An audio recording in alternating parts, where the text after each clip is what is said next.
Fala pessoal, tudo bem? Nesse vídeo a gente vai tentar responder duas dúvidas. Por que smartphone tem tanta câmera que você olha assim, caramba, todas elas devem funcionar muito bem? Não. E a segunda é por que tem tão pouca evolução nesse mercado, que tem empresas que ficam com a mesma receita e melhoram só um pouquinho de geração para geração. Então é turururururu. Ou versão estéreo, estereofonia aqui, vamos lá. Turururururu. Temos uma orquestra aqui hoje. Muito bem, eu já fiz vídeos aqui de uma série onde eu reclamava muito, mas você vai ficando velho, vai ficando cansado e tal, você começa a reclamar menos, só que mais na sua cabeça e menos pela boca, né? E eu falei dessa mania que alguns fabricantes têm de colocar um monte de sensores absolutamente inúteis na câmera, porque o consumidor ele vai lá na loja, ele pega o celular, caramba, tem um monte de câmera isso aqui, deve ser o bichão. E raríssimas vezes você vai pegar um smartphone que tem tanto sensor assim que ele vai prestar, porque geralmente é o contrário do que parece. Porque o que acontece? A verdade é que funciona. Alguns fabricantes eles colocam lá um sensor principal de 3 megapixels, uma ultra-wide de 5 megapixels, uma câmera macro de 2 megapixels e um sensor de profundidade de 2 megapixels. E todas essas 4 câmeras têm uma coisa em comum, que elas não servem para nada. Se você usasse todas elas ao mesmo tempo, a foto talvez ficasse 1% melhor. Mas se em vez de colocar tudo isso, colocasse um sensor bom, eu acho que o consumidor ganharia. Só que a verdade é que tem alguns consumidores que eles ficam impressionados com isso, inclusive mostra para o amiguinho, olha quanto que a câmera do meu celular tem. Então a indústria continua fazendo isso. Você acaba levando um monte de sensor para casa que não serve para nada. É assim, em vez de você ter um carro bom, você tem um monte de carro velho que todos eles estão quebrados, entendeu? Você não tá indo para lugar nenhum, mas as pessoas ficam impressionadas com a quantidade de carro que você tem, sabe? Fábio vai vir falar uma fake news. Pois bem, antes da gente entrar em todo esse debate e nessas polêmicas, vamos entender o que é cada sensor. Primeiramente, lá no início dos smartphones, a gente tinha uma única câmera, que em geral, essa única câmera é uma grande angular. O que significa uma grande angular? Significa que ela não pega cenários tão amplos quanto a montanha, nem tão próximos quanto o rosto da pessoa, e nem tão minúsculos quanto um inseto. Ela pega um geralzão que cabe bastante coisa. A grande angular, em geral, é a lente principal que você vai usar para quase 95% das suas fotos. Não por acaso, por muito tempo manteve-se uma única lente. Depois de um tempo, a gente teve uma evolução para duas câmeras, sendo uma grande angular e uma teleobjetiva. Como o próprio nome diz, teleobjetiva é para aproximar os objetos da sua foto. Portanto, se você, que nem eu disse, se você quer tirar a foto de um rosto de uma pessoa, com a teleobjetiva, de uma mesma posição você ativa ela, e como ela tem um jogo de lentes que já aproxima os objetivos, você não tem que dar passos à frente para você realizar a mesma foto. Isso é claro que às vezes gera alguma distorção na imagem, afinal de contas, você está mexendo com lentes ali dentro. Então, é diferente de você se aproximar, que ia aparecer um outro campo de visão. De qualquer forma, a lente teleobjetiva foi uma evolução significativa nos celulares. Após isso, a gente começou a ver celulares com 3 lentes, ou variações de 2. Porém, essa terceira lente seria a ultra-wide. A ultra-wide no Brasil, por algumas empresas, é chamada de ultra-angular. Então temos grande angular e ultra-angular, que como o nome diz, ultra-angular significa o quê? Um ângulo maior. Então cabe mais coisas na foto. Novamente, sem você se afastar na mesma posição, você consegue tirar foto de um prédio, foto de uma montanha, porque novamente a gente tem uma configuração de lentes que permite, que consegue enxergar esse cenário todo. E por fim, temos as lentes macro. Então, em alguns celulares a gente tem 4 câmeras. Já a macro, então, serve, né, se você quer tirar foto de um inseto, quer tirar foto do seu dedo ali, ver as impressões digitais, tudo esse tipo de coisa, a macro consegue capturar, porque, novamente, a gente tem uma configuração de lentes que serve para enxergar mais perto. A gente tem uma questão de distância focal. A distância focal permite você aproximar bem pertinho sem perder os detalhes. E aí a gente tem outras configurações como abertura de lente, que pode ser, sei lá, f1.8, f2.0, f2.4.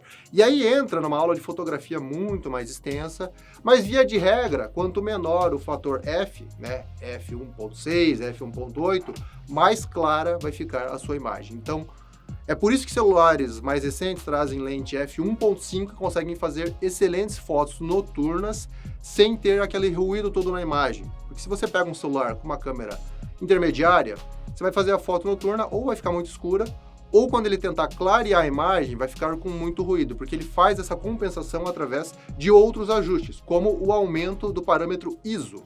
Então, quando você aumenta o ISO, você consegue supostamente ter uma foto mais clara.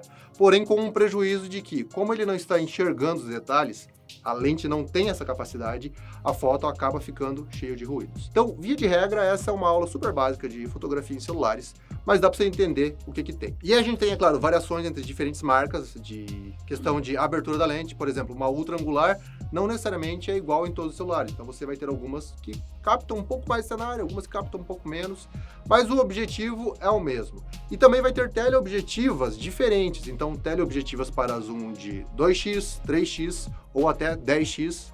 E aí, combinações em versões com o zoom digital, que chegam a 30x, 100x. Com qualidade, talvez não, mas chegam. Mas o detalhe é, então você vai ter que averiguar cada uma dessas lentes aí no celular que você está comprando para saber o que você vai levar para casa e se faz sentido para o seu uso. Porque voltando lá no que Pedrinho estava falando, às vezes tem 4 câmeras no mesmo celular e que não fazem muita coisa. E por outro lado, vamos pegar um exemplo específico aqui, você pode ter celular de uma única câmera. Temos aí exemplos recentes do iPhone XR ou iPhone SE, tem uma única câmera. Isso significa que ele é muito pior do que os concorrentes? Não necessariamente, porque esses celulares têm lentes que são de boa qualidade, tem sensor de 12 megapixels, que há controvérsias se isso ainda é suficiente ou não é, a gente já vai entrar nesse debate.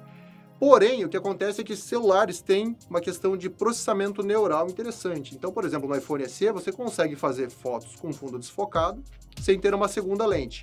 Coisa que antigamente era feita através da combinação de 2 fotos. Então, você tinha 2 lentes e o celular fazia a composição da imagem, desfocando o fundo com uma lente e fazendo o ajuste da pessoa em primeiro plano com a lente principal. Agora a gente não precisa mais disso, porque os processadores evoluíram tanto que eles conseguem entender o que é fundo e o que é foco principal. E aí ele mesmo distorce através de processamento de software, que é bem interessante. E se você está procurando as melhores câmeras e lentes para smartphone, saiba que não existe lugar que venda isso, porque as câmeras e lentes já vêm direto no smartphone. Agora, se você quer os melhores smartphones com as melhores câmeras e nos melhores preços, você já sabe, né?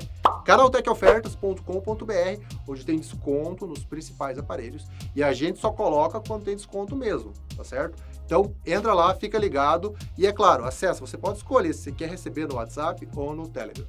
Acessem, que aí você vai ficar ligadão. Pois bem, senhoras e senhores, eu sei que é necessário, neste momento, a gente citar algumas coisas, até porque, bom, sabemos como funciona a história e a ciência. Algumas pessoas, tipo esses velhos aqui, uns velhos muito importantes ainda, você devia ter aprendido sobre esses velhos já, hein? Fica a dica, ensino básico. Na época que esses velhos muito importante de verdade, começaram a fazer experimentos astronômicos e tudo mais, e começaram a empilhar lentes para ver mais longe, ou ver com mais definição a luz da lua, das estrelas e tudo mais, a gente fala de física. E física é uma coisa complicada. Quando a gente fala de celulares, você tem pouco espaço para colocar pilhas de lentes e tudo mais. E necessariamente fotografia é física pura. Eu sei que algum de vocês já deve estar comentando aí, mas quando a gente fala de abertura f1.5, f1.8, são f-stops. A gente sabe. Tem fotógrafos e cineastas e cinegrafistas e cinemísticos, cinemósticos aqui. Né, senhor Cinema? Mas é um léxico, vernáculo. É que tem muito cinema aqui. Nossos profissionais de fotografia aqui do Canaltech, que estão atrás dessa câmera, inclusive, perfeitamente falariam o dia inteiro para vocês sobre f-stops. 1.5, 1.4 e mais, ser mais ou menos uma razão não direta é quase que exponencial. Você tem uma lente muito maior quando ela é 1.4 e uma lente um pouco menor com 1.5, mas não é 1 centímetro a mais, é desproporcional. Você vai ficando maluco com essa proporção. E mais que isso, se você pegar uma lente e falar, se 1.4 de f-stop vai conseguir me deixar com uma imagem muito clara, é só colocar em todas as lentes do mundo. Mas não, para você pegar com definição as coisas, você vai diminuir. Na verdade, diminuir é a abertura, é aumentar a abertura. É difícil falar de alguns termos de fotografia porque é dúbio o jeito que a gente fala e como de fato vai parar na lente. Então a gente sabe que isso é complicado, por isso que a gente não vai ficar louco aqui. Então entenda, quando o Jordan mostrar pra vocês uma câmera ótima e ele acabou de falar de uma outra câmera que era ótima e que elas são opostas em specs, é que o propósito da câmera é diferente também. Quando você tem uma lente, uma abertura 3.0 para zoom, ela vai ter uma definição diferente da outra, que tem 1.4. São propostas diferentes, não é só deixar entrar mais luz sempre, serve para toda a fotografia. Depende do objetivo que você tem com aquela lente e o propósito dela. Fora que quando você tem uma lente de muito zoom, normalmente ela tem menos abertura também por a composição dela na física. Tá vendo essa câmera aqui? Existem vários conjuntos óticos dentro que permitem que a luz passe de um jeito que os elementos da lente corrijam e aproximem o que está lá na frente. Isso faz você perder luminosidade, mas ganha, de fato, aproximação real. É complicado, gente. Então, é por isso que tem tanta câmera também e é parte da explicação, mas entendam as dificuldades da física. Por isso que a gente está simplificando bastante aqui. Não é só, vou colocar a maior e funciona, não. Por isso tem várias câmeras. Porque não combina você ter uma lente para uma coisa e uma lente para outra coisa iguais. Não. Tem mais um detalhe também. Vocês viram essa diferença entre uma lente que é para perto, uma lente que é para longe, uma lente que tem muita abertura, uma lente que tem pouca abertura? Então, também não é só jogar isso no celular. Você tem que processar isso bem. Você tem que ter um sensor que entenda isso e transforme numa imagem bonita, como o Jordan falou. Antigamente você precisava de 2 lentes, hoje você precisa de uma só porque o processamento de imagem melhorou? Ok, mas e quando não melhorou? E quando a fabricante colocou 5 câmeras e um processamento de imagem ruim? Você abre o Instagram e faz ele... E o áudio desincronizado de... Não é só colocar a câmera boa. Você precisa de uma lente boa, de um sensor bom, de um processamento de imagem bom. Não é só um desses 3. Não adianta colocar uma Leica num celular com um processador de 2009. Não se tem nenhum celular em específico. Muito bem, voltamos. Agora que temos aí um panorama geral sobre lentes e f-stops e outras coisas, agora a gente chega num tópico importante que muita gente sempre pensa, nossa, quanto mais megapixels, melhor vai ficar a minha foto. E isso é verdade e mentira ao mesmo tempo, porque, via de regra, uma fotografia não é só megapixels. O que significa, afinal de contas, um sensor de 12 megapixels e um sensor de 108 megapixels? Bom, como o próprio nome diz, megapixels significa pixels multiplicado por 1 milhão. Então, se você tem 108 megapixels, obviamente, ele é maior do que 12. Portanto, você vai ter uma foto muito maior em um tamanho digital. Agora, o ponto é, quantos megapixels precisa para a gente ter uma foto de boa qualidade? Isso tudo vai depender, é claro, da sua aplicação. Se você vai postar fotos no Instagram, talvez não muito. Se você vai imprimir um banner para colocar uma BR, aí talvez você não vai precisar do celular. Você vai precisar de uma câmera profissional muito boa e talvez ela nem vai precisar de tantos megapixels. Uma câmera de 24 megapixels talvez já resolva o seu problema. Mas você vai ter lentes muito caras de uma câmera desse tipo e uma única lente para uma câmera DSLR de boa qualidade, muito top da balada, pode custar 50 mil, 60 mil. Então, essa é a questão da fotografia que é difícil você colocar no celular sem encarecer tanto. Você não pode aumentar infinitamente, primeiro porque existe uma questão de tamanho limitado. Tamanho limitado eu estou falando de espessura, porque pega uma lente DSLR, tenta colocar ela no celular. Impossível. Eu coloquei aqui, ó, ficou uma bosta. Então, tem primeiro essa questão de não cabe a lente na espessura e também tem a questão do sensor. Ah, e o que é o sensor? Bom, o sensor ele é geralmente uma área quadradinha ali, que é onde vai ficar registrado todos os pontos da fotografia. Então, a sua lente vai enxergar, vai rebater o que está ali num sensor e esse sensor vai gravar em versão digital. Isso de forma muito resumida. Se você é um manjão das manjarias, que manja muito de fotografia, é claro que tem muita coisa aí para você argumentar. Agora, se a gente tem esse básico aí, a gente entende então que um sensor, ele é meio que proporcionalmente em tamanho físico maior, o quanto mais aumenta os pixels, mais aumenta o tamanho do sensor em centímetros. Deu para entender? Então, se você tem um de 12, você já tem um tamanho considerável. Se você tem um de 108, você vai ter um tamanho muito maior. Então, isso também é um fator limitante para alguns aparelhos, afinal de contas, você tem um espaço físico limitado.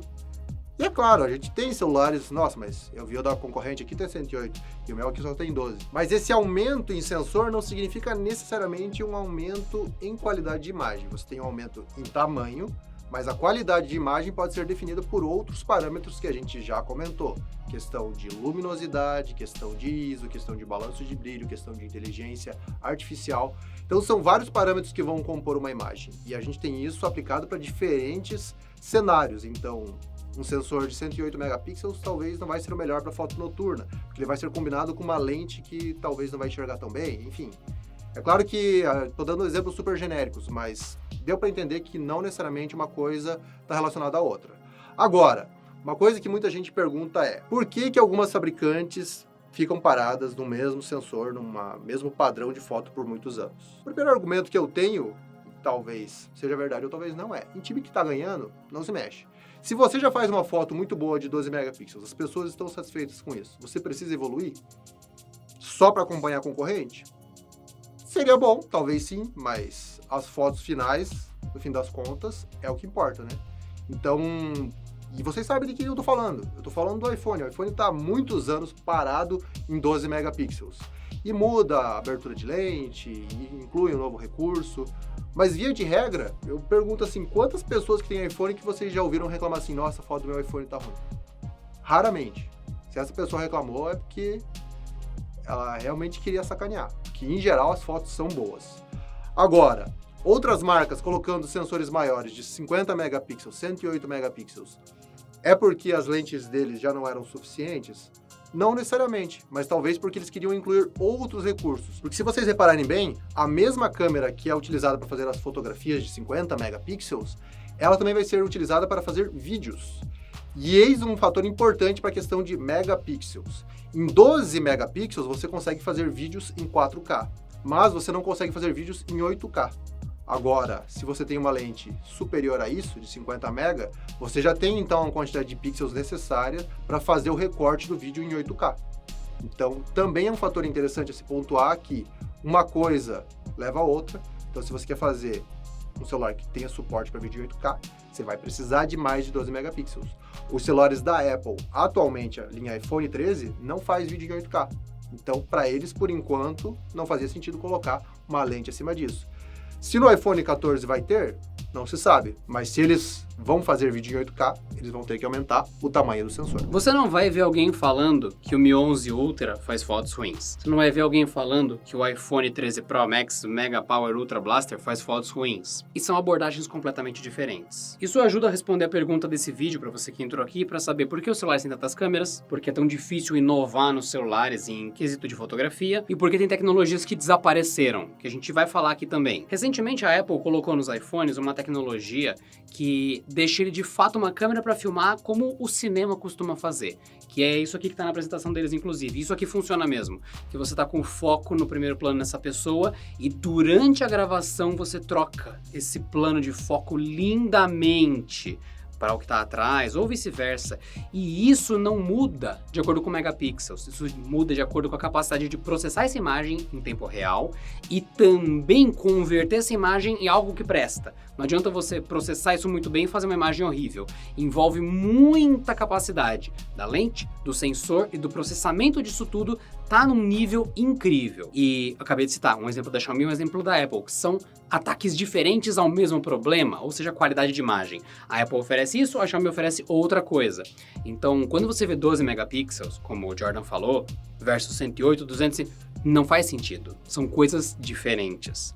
Uma outra coisa importante, os iPhones com 12 megapixels conseguiram introduzir na geração passada a troca entre as câmeras de um jeito incrível, que dá a impressão que você está trocando de lente durante a gravação. E isso é uma coisa que até hoje o Android não pensou em fazer. Quando eu falo Android, quer dizer que as fabricantes de Android não têm APIs disso no sistema e também não é uma tendência de mercado, não é que o Android. Oi, eu sou o senhor Android, tudo bem? Vamos fazer negócios hoje?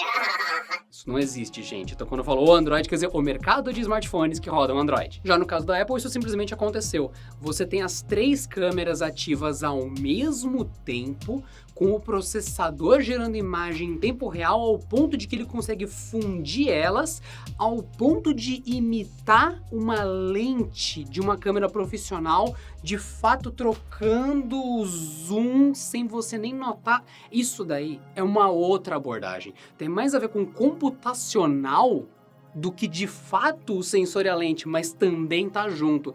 Então é complicado a gente só apontar para números e falar, nossa, isso é bom, isso é ruim. Não, porque números bem feitos podem ser melhores, números mal feitos podem ser piores, então, só para deixar bem claro. Então, não vá pelo número de megapixels, como o Jordan falou. Bom, gente, dada todas essas informações que os meninos passaram, afinal foi bastante coisa, não é mesmo? Mas e aí, como é que as fabricantes estão inovando nessa parte? O que elas têm feito para melhorar as fotos e registros que a gente faz no dia a dia? E é aquilo, né? Antes de falarmos sobre isso, é necessário voltar lá atrás para entender de que jeito essa tecnologia, né, foi evoluindo. Eu acredito que você deve lembrar de uma das câmeras que foram um sucesso gigantesco há alguns anos, que era moda na época que todo mundo queria, a tal da câmera pop-up. Quem lembra dessa câmera sabe o que eu tô falando. Ela ficava escondida e só aparecia quando o usuário usava, né? Era um mecanismo todo diferente e tal, o pessoal na época pirou. Lembro, inclusive, que eu estudava, né? Na época eu estudava assim, gente, né? Já tem muito tempo, né? Já sou uma pessoa aí um pouco idosa, de leve, né? Mas a gente deixa isso pra um outro momento. E os meus colegas de sala que tinham esse tipo de celular ficavam o tempo todo lembrando o tanto que eu era pobre e não tinha dinheiro pra essas coisas. Porque eu lembro que era caríssimo comprar esse negócio, esse celular, não dava muito certo. Logo depois vieram celulares com a câmera tipo slider, né? Ela consistia basicamente num mecanismo que você tinha que deslizar o sensor à mostra, sabe? Pra tirar as fotos, era um treco todo diferente, tudo muito legal e muito bonito, mas vamos combinar que nenhum deles deu muito certo na época, não é verdade? Não era nada incomum ouvir relatos de usuários que reclamavam do tanto que esses mecanismos eram mais sensíveis e quebravam do nada, além de serem mais suscetíveis durante o uso, principalmente na parte de risco indesejado. Qualquer tipo de poeira ou partícula, por mais boba que parecesse, era capaz de fazer sérios estragos. Imagina, né, se entrasse ali um trequinho de poeirinha, um negocinho ali, não dava muito certo. E logo depois dessas duas tentativas veio a terceira, né, gente? Porque as fabricantes estavam ali, né, querendo realmente emplacar alguma coisa, que eram as câmeras flip. Ainda existe sim aparelho que usa essa tecnologia nos dias de hoje, e ela basicamente consistia em um módulo que virava da parte de trás para frente, sendo sua utilização igual a de uma lente frontal para selfies. E bem, eu acho que eu não preciso dizer, não é mesmo, que ela também não deu muito certo e que muitas pessoas relatavam exatamente os mesmos problemas anteriores. Era mecanismo que desgastava, poeira, detrito, sujeira que acabava acumulando nas cavidades, além do cuidado extra durante o uso que no fim não acabava resolvendo muito também. Não à toa, essas ideias infelizmente acabaram flopando. E o pessoal ainda vai comentar, então entendi. Eu vou olhar então sem ser pelo megapixel, pela quantidade de câmera, porque a regra do que vocês falaram é... Então, gente, não tem uma regra. É sobre estar atento às propostas. Por exemplo, até recentemente, que a gente viu na Motorola e na Apple, os exemplos maiores, não existia macro na ultra grande angular. Ponto. Tá vendo essa foto aqui? Onde você imaginaria que a mesma lente feita e produzida para esse nível de claridade e amplitude é a lente que hoje é a mais adequada no celular para fazer essa foto? Não dava para imaginar. A tecnologia está em evolução ainda. Então, tem muitas coisas para você parar para pensar. Hoje, uma ultra grande angular, por causa do seu jeito que é construído, também consegue uma distância focal muito curtinha para você fazer uma macro maravilhosa. E essa lente, ela já tem muitos megapixels e um puta sensor, um puta processamento pela imagem cheia de detalhes. Transferir isso para uma foto de macro faz todo sentido e do jeito que conseguiram forçar a barra ali, ela também consegue tirar essa foto de super aproximação. Então, é muito complicado você dar uma regra pro mercado de celulares, porque ainda está se aprendendo e se testando muita coisa. Antes você via celular que tinha abertura variável e uma lente que movia por dentro para fazer o zoom. Hoje você tem uma lente fixa travada no zoom 10x com uma segunda lente travada no zoom 3x. O celular usa ou a lente 1 ou a lente 2. Ele não tenta mexer a lente, ele só escolhe a que tá mais longe e a que tá mais perto. Então é muito complicado você escolher o celular pela quantidade de câmera, é muito complicado dizer que não tem como inovar, porque simplesmente combinar tudo isso já é uma inovação, e você tem esses caminhos todos aqui dessa teoria gigantesca que esse vídeo acabou virando. Perdão pelo vacilo, gente, que a gente quer passar o máximo de informação possível pra vocês, que a gente adora vocês. A gente faz isso mesmo, que a gente ama vocês. Dito tudo isso, você talvez está se perguntando, legal, falaram tudo isso e não falaram nada. Afinal de contas, como é que eu escolho o celular com a melhor câmera pra mim? E esse é o detalhe. Você não pode deixar se levar apenas por megapixels, nem pelo número de lentes. Você tem que pensar especificamente no que você vai precisar no seu dia a dia. Se você é uma pessoa que não costuma fazer muitas fotos com zoom, seja zoom in, zoom out, talvez não faz sentido você ter um celular só por ter, e aí de repente essas configurações de lentes serem meia bocas. Porque, afinal de contas, se você faz esse tipo de foto, você vai querer fotos de qualidade. Então, aí você talvez vai querer um celular com lentes ultra angular e teleobjetivas de qualidade. E isso, é claro, vai significar um preço elevado. Então, é importante pensar isso para não só, vou pegar com o máximo de lentes aqui, nossa, tem 10 lentes. Daí nenhuma faz um trabalho competente. Então, o interessante é você acompanhar reviews, que tem aonde?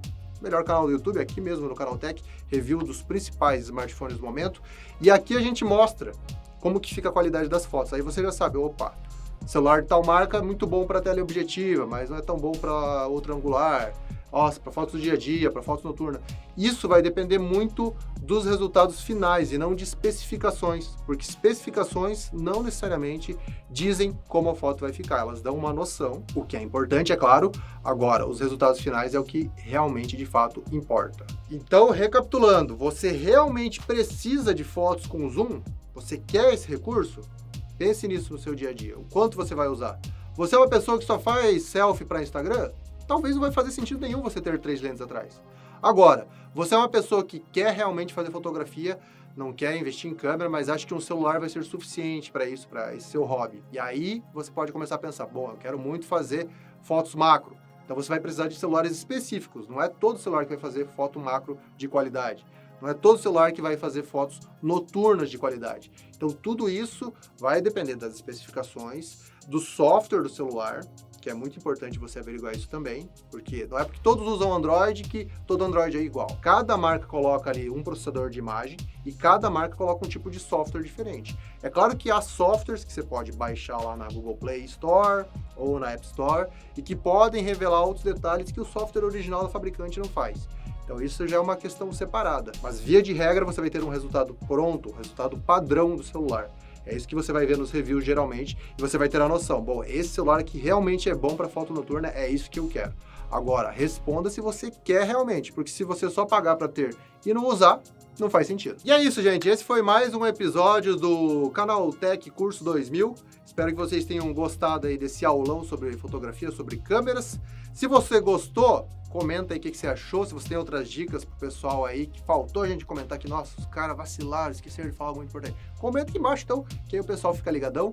Também comentem outros temas aí que vocês querem ver no canal. Envia esse vídeo também para os seus amigos que têm essa dúvida, ou envie, então, os seus amigos até o nosso vídeo, para eles ficarem ligadões em todas essas dicas crocantes. E, claro, deixa like, se inscreve, ativa o sininho, que aqui sempre tem conteúdo de boa qualidade. Eu sou o Fábio Jordan, agradeço a companhia e mais um vídeo. Até a próxima e fui!